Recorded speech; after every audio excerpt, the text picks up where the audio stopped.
ആശ എന്താ ഇവിടെ? ഹസ്ബൻഡിന് പുതിയ ബിസിനസ് തുടങ്ങാൻ കുറച്ച് പണം വേണം. സ്വർണം വെക്കാന്ന് വിചാരിച്ചപ്പോ അത് നടന്നില്ല. എന്നാ പിന്നെ പണയം വെക്കാന്ന് വിചാരിച്ചു. സ്മാർട്ട് ഫോൺ, സ്മാർട്ട് വാച്ച്, ബുദ്ധി മാത്രം കുറച്ച് ഔട്ട്ഡേറ്റഡ് ആണല്ലേ? അതെന്താ? ആശേ, സ്വർണം എന്നാൽ പണത്തിന് തുല്യമാണ്. നമ്മുടെ പണം പണയം വെച്ചിട്ട് വീണ്ടും അതിന് പലിശ അടയ്ക്കണോ? സ്വർണം പണയം വെച്ചാലോ സ്വർണ്ണ വിലയുടെ 70% കിട്ടും. പിന്നെ മാസാമാസം മുടങ്ങാതെ പലിശ അടയ്ക്കേണ്ട തലവേദനയും. അതിനു പകരം അത് വിൽക്കുവാണെങ്കിലോ സ്വർണത്തിന് മുഴുവൻ വിലയും കിട്ടും. കാശുള്ളപ്പോ പുതിയ മോഡൽ വാങ്ങുകയും ചെയ്യാം. ഞങ്ങളുടെ ആദ്യത്തെ വെഡിങ് ആനിവേഴ്സറിക്ക് ഹസ്ബൻഡ് വാങ്ങി തന്ന ആഭരണങ്ങളാ. അതൊക്കെ എങ്ങനെ വിൽക്കാനാ? ഇപ്പൊ വിൽക്കുന്നതും ഹസ്ബൻഡിന്റെ ആവശ്യത്തിന് വേണ്ടി തന്നെയല്ലേ? വിൽക്കലൊന്നും അത്ര എളുപ്പമുള്ള കാര്യമല്ല. 100 ചോദ്യങ്ങളാ. അവരുടെ സ്വർണ്ണല്ലാന്ന് സമർത്ഥിക്കാൻ എല്ലാ വഴികളും നോക്കും. ഇനി അവസാനം എടുത്താലോ ഒരു പോസ്റ്റ് ഡേറ്റഡ് ചെക്കും തരും. നമ്മുടെ ആവശ്യ സമയത്ത് കാശും കിട്ടില്ല. അതൊക്കെ പണ്ട്.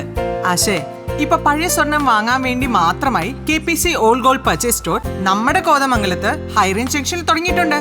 നമ്മുടെ സ്വർണത്തിന് ഉയർന്ന മൂല്യവും സ്പോട്ട് പേയ്മെന്റും. ബാങ്ക് സ്വർണം എടുത്തു വിൽക്കാൻ ഒരു സഹായി തേടുകയാണോ? ഇപ്പോഴിതാ പഴയ സ്വർണത്തിന് ഉയർന്ന മൂല്യവും ഉടൻ പണവുമായി KPC old gold purchase store Kothamangalam. എന്റെ സ്വർണം പണയം വെക്കണ്ട. ആഹാ, ആശ സ്മാർട്ടായല്ലോ.